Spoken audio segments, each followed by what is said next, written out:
اعوذ باللہ من الشیطان الرجیم بسم اللہ الرحمن الرحیم اللہ اکبر سبحان اللہ الحمدللہ استغفر اللہ الصلاۃ والسلام علیک یا رسول اللہ وعلی آلک و اصحابک یا حبیب اللہ۔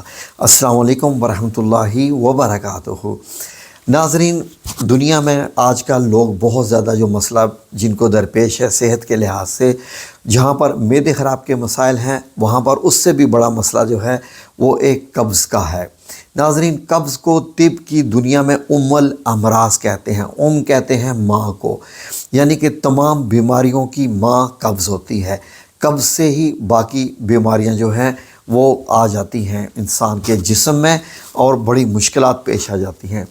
ناظرین، اگر آپ قبض کو ایک میں عام زندگی کی روزمرہ کی مثال میں سے میں بیان کرنا شروع کروں تو آپ لوگوں کو شاید سمجھ آ جائے گی کہ جس طریقے سے ٹریفک چل رہی ہوتی ہے ون وے، تو اگر ٹریفک چلتی رہے تو سڑک پہ کچھ بھی نہیں مشکلات ہوتی ٹریفک والوں کو، لیکن جہاں پر ٹریفک آگے جام ہو جائے، بریک لگ جائے، اس سے کیا ہوتا ہے کہ آپ کو معلوم ہے کہ سڑکیں پوری کی پوری بھر جاتی ہیں اور لوگ پریشان ہو جاتے ہیں جتنے بھی ہوتے ہیں۔ اور اس کے علاوہ مزید جو اس ٹریفک پہ لوگ داخل ہو رہے ہوتے ہیں، اس ٹریک پہ جہاں ٹریفک جام ہو چکی ہوتی ہے، وہ سوائے اس کے کہ پی پی کرتے رہیں یا اپنی گاڑی کے ہارن بجاتے رہیں، اس کے علاوہ وہ کچھ نہیں کر سکتے۔ وقت بھی ضائع ہوتا ہے، پیٹرول بھی ضائع ہوتا ہے اور نقصان ہی نقصان ہوتا ہے۔ ناظرین، بالکل ایسا ہی ہے جب ہمارے جسم کا ایکسکریٹری سسٹم خراب ہو جاتا ہے اور آپ کو فار ایگزامپل آپ پاخانہ جو ہے دو تین دن جب آپ کو نہیں آتا، اور ظاہر ہے کہ آپ کو بھوک تو لگ رہی ہوتی ہے، آپ کھانا تو کھائے جا رہے ہوتے ہیں، صبح کا ناشتہ، دوپہر کا کھانا، رات کا بھی کھانا، تو ہو کیا رہا ہوتا ہے، آنتوں میں ہی جمع ہو رہا ہوتا ہے۔ اور بعض دفعہ یہ ہوتا ہے کہ آپ کے کولون میں جا کے، یعنی جو آپ کے فضلہ ہوتا ہے وہ اتنا سخت پتھر کی طرح ہو جاتا ہے کہ آپ کی ہمت ہی نہیں ہوتی ہے کہ آپ ٹوائلٹ میں جائیں اور فضلے کو جو ہے اس کا اخراج کریں۔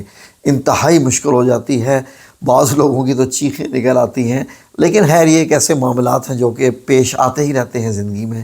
تو اس لیے ناظرین، ایسا ہونا چاہیے کہ آپ کو نہ تو زور لگانا پڑے، نہ ہی چیخیں آپ کی نکلیں، نہ خون نکلے اور نہ ہی ٹریفک رکے، یعنی کہ جو آپ چیز کھا رہے ہیں ٹھیک لیٹ سے کہ ودن 10 to 12 آورز اس کی ایکسکریشن ہوتی رہنی چاہیے، لیکن لیٹ سے کہ منیمم 24 گھنٹے میں ایک بار تو ضرور آپ کے جو ہے وہ فضلے کا اخراج ہوتے رہنا چاہیے، تبھی آپ کا جسم صحت مند رہ سکتا ہے۔ لیکن ناظرین، اب ہو گئی ہو تو بندہ کیا کرے؟ قبض ہو گئی ہو تو آپ کو کیا کرنا ہے؟ یہی چیز میں آپ کو بتانے جا رہا ہوں۔ ناظرین، قبض کی بھی کتنی فارمز ہوتی ہیں۔ فار ایگزامپل جو ایک عام جو ٹیمپریری قبض ہوتی ہے، ایک دن یا 2 دن ہو گئے، یا اس کے بعد کچھ اس پرماننٹ قسم کی بھی جس میں، یا دائمی بھی جس کو آپ کہہ سکتے ہیں کہ 3 4 دن جو ہے وہ انسان ٹوائلٹ میں ہی نہ جائے، وہ بھی زیادہ مشکل ہے۔ اور بعض لوگوں کو پھر آپ کو معلوم ہے کہ بواسیر ہو جاتی ہے، اور بواسیر کی وجہ سے بھی بہت مشکلات پیش آتی ہیں۔ پھر بواسیر موقعوں والی بھی ہو جاتی ہے، خونی بواسیر بھی ہو جاتی ہے۔ انتہائی تکلیف دہ سارے مراحل ہیں۔ اس کا علاج بڑا آسان ہے، میں آپ کو گھریلو ٹوٹکا بتانے لگا ہوں، اور میں آپ کو یہ اتنی کانفیڈنس کے ساتھ بتا رہا ہوں کہ مجھے اس پہ یقین کریں کہ اپنے رب العزت کے بھروسے پہ 100% یقین ہے کہ یہ جو میں آپ کو بتانے جا رہا ہوں علاج، یہ کرنے سے آپ کو 100% آفاقہ ہوگا۔ دیر از نو اینی کنڈیشن کہ آپ جائیں اور آپ کہیں نہیں جی آپ کا جو بتایا ہوا نسخہ اس نے کام نہیں کیا۔ It's not possible at all, کیونکہ اللہ رب العزت نے بعض چیزیں بنائی ہی اس لیے ہیں کہ وہ ان بیماریوں کی ان میں شفا پائی جاتی ہے۔ تو ناظرین، اب آپ غور سے سنیے، جن لوگوں کو قبض ہو چکی ہے وہ لوگ کیا کریں؟ پریشان مت ہوں۔ سب سے پہلے نمبر 1 آپ لوگوں کو کیا کرنا ہے؟ زیتون کا تیل، آلیو آئل اگر گھر میں نہیں ہے تو لے کے آئیے۔ کوشش کیجئے کہ اچھا اور فریش مل جائے، جو نیا ہو، ایکسپائرڈ نہ ہو۔ پاکستان میں تو اس چیز کا بھی کانسیپٹ نہیں ہوتا، جو پینے والا شیشے کی بوتل میں ملتا ہے اچھا زیتون کا تیل، وہ لے کے آئیے۔ اور آپ نے اب کیا کرنا ہے؟ ڈے 1 رات کو سونے سے پہلے نیم گرم دودھ میں چھوٹا چائے کا چمچ، جتنا اس میں زیتون کا تیل آ جائے اس میں چھوٹا چائے کا چمچ، جو کہ چائے کو ہلانے کے لیے استعمال ہوتا ہے، ٹیبل سپون کی بات نہیں کر رہا، چھوٹے والے چمچ کی بات کر رہا ہوں، وہ آپ نے زیتون کا تیل چھوٹے چائے کا چمچ نیم گرم دودھ میں ڈال کے پی لینا ہے۔ اور 100% دوسرے دن جب آپ جائیں گے تو آپ کا جو پہلے رکا ہوا پورا مادہ بھی ہے اس کا بھی اخراج ہو جائے گا، اور نرمی کے ساتھ۔ یہ بیسٹ تھنگ کیا ہے؟ نرمی کے ساتھ، سختی کے ساتھ نہیں۔ شروع میں اگر تھوڑی سی سختی محسوس ہو تو پریشان مت ہوں، کیونکہ آپ اس کو اندر رکھ کے کوئی عقل کا کام نہیں کر رہے ہوتے کہ میں نہ جاؤں مجھے درد ہوگا، نہیں۔ یہ جتنی دیر اندر رہے گا آپ کے جسم میں یہ فضلہ، یہ آپ کا جو پخانہ ہے، اتنی ہی یہ تیزابیت، یہ آپ کے اندر پائزنیس میٹیریل بن جائے گا، اور پھر اس سے گیسز کا اخراج اور نقصان ہی نقصان، آپ کے انٹرنل سٹرکچر کو یہ ڈیمیج کرتا ہے۔ اسی لیے اس کا اخراج وقت پر ہو جانا بہت ضروری ہوتا ہے۔ تو یہ آپ نے کرنا ہے ڈے 1۔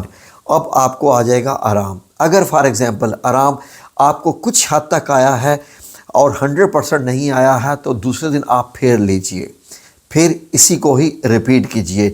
سونے سے پہلے رات کو نیم گرم دودھ اور زیتون کے تیل کا چمچ۔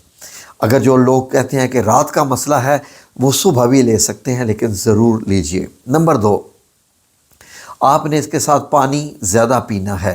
بعض لوگ جو پانی کم پیتے ہیں اس سے بھی قبض ہو جاتی ہے۔ اب آپ کے ساتھ قبض بھی ہو چکی ہے زیادہ، اور آپ کو بواسیر بھی ہو چکی ہے، جو کہ جس کو موکوں والی کہتے ہیں، جس میں خون بھی آتا ہے۔ آپ ایڈیشنل کیا کیجئے، زیتون کا تیل ساتھ لینا ہے، اور آپ کو 2 انجیر رات کو بھگو کے رکھ دینی ہے پانی۔ 2 انجیر جو مل جاتی ہے، دھاگوں میں پرائی ہوتی ہے، وہ رات کو بھگو کے رکھ دینی ہے۔ صبح نہار منہ اٹھ کے آپ نے وہ 2 انجیر جو ہے وہ دھو کے، وہ دھلی ہوئی ہوگی، دھو کے آپ نے وہ کھا لینی ہے۔ وہ نرم ہو چکی ہوگی، اور یقین کیجئے کہ آپ کے جسم میں وہ کیا کیا تبدیلیاں لائیں گی، یہ آپ کو پتہ تب چلے گا جب آپ اس کو 1-2 دن لیں گے، اور اس کے بعد آپ مجھے دعائیں دیں گے کہ آپ کو ڈاکٹروں سے بھی بچا لیا، مہنگی دوائیوں سے بھی بچا لیا، اور ان گولیوں سے بھی بچا لیا جو کہ ریئیکشنز کرتی ہیں۔ اور آپ نے شیئر ضرور کرنا ہے اپنا ایکسپیرینس، تاکہ ہمیں پتہ چلے۔ لیکن آپ نہ بھی کریں تو ہمیں معلوم ہے یہ نسخہ بتاتے ہوئے کہ اس سے بڑھ کے نسخہ دنیا میں اور نہیں ہے۔ جی ہاں، ہمیں اس چیز کا 100% کانفیڈنس ہے۔ ٹھیک ہے جی، روزانہ رات کو نیم گرم دودھ میں چھوٹا چائے کا چمچ تیل زیتون کا اور 2 انجیر بھگو کے رکھ دیں، اور آپ نے پھر وہ کیا کرنا ہے کہ اس کے ساتھ آپ نے پھر نہار منہ کھا لینی ہے۔ اور پھر 3rd ڈے، فار ایگزامپل آپ کا معاملہ کچھ زیادہ گڑبڑ ہو چکا ہے، پتہ نہیں آپ نے کیا کیا پالا ہوا ہے تو آپ نے کیا کرنا ہے کہ تیسرے دن سنا مکی کا پاؤڈر لے کے آنا ہے آپ نے پنساریوں سے۔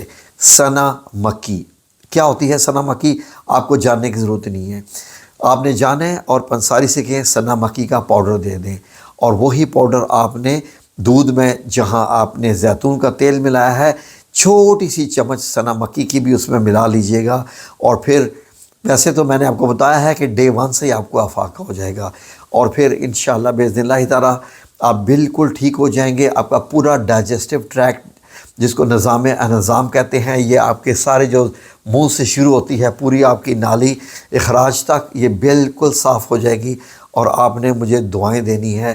ٹھیک ہے جی، اور دوسرا آپ نے اپنا ایکسپیرینس بھی شیئر کرنا ہے ضرور۔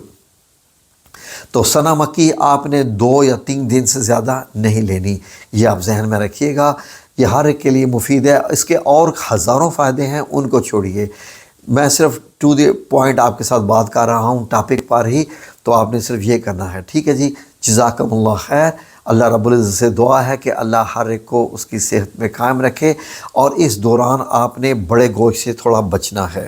جب آپ کو اگر بواسیر ہوئی ہے تو میں بتانا بھول گیا، بڑا گوشت نہیں کھانا، تلی ہوئی چیزیں بھی نہیں کھانی، اور کھٹی چیزوں سے بھی پرہیز کرنا ہے۔ 3 چیزوں سے پرہیز کرنا ہے اگر آپ کو بواسیر ہے، ان کیس آف بواسیر۔ ٹھیک ہے، میں اس کے بارے میں بتا رہا ہوں۔ بڑا گوشت نہیں کھانا، تلی ہوئی چیزیں نہیں کھانی، تلی ہوئی چیزیں سے مراد اینی تھنگ جو تل کے برر، اور نمبر 3 کھٹی چیزوں سے بھی پرہیز کرنا ہے۔ جزاکم اللہ خیر، اللہ حافظ۔